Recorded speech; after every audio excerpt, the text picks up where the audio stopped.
Okay, we've got some sort of triangle, 3 sides, and they're asking, is it right-angled?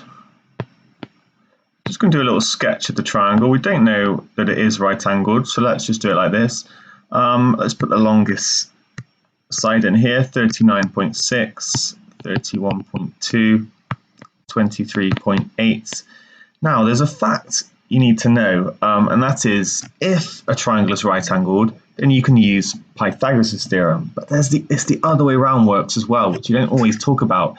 If Pythagoras' theorem holds, then the triangle is right-angled. So let's see if it works. Let's see if a squared plus b squared equals c squared.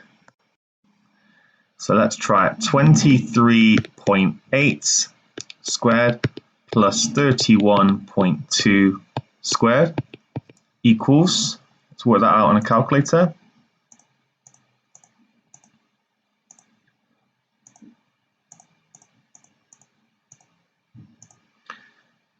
It equals 1539.88.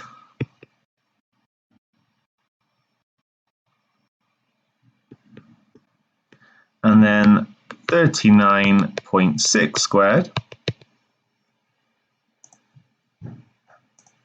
We could have square rooted that number, but I'm just going to do it this way. 39.6 squared, 1568.16.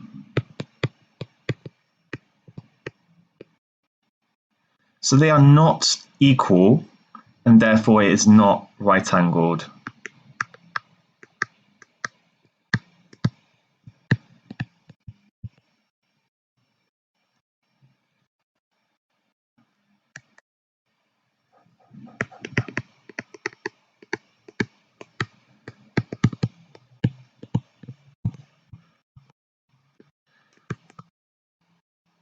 Okay, so good little test for whether a triangle is right-angled. You can check if Pythagoras' theorem works.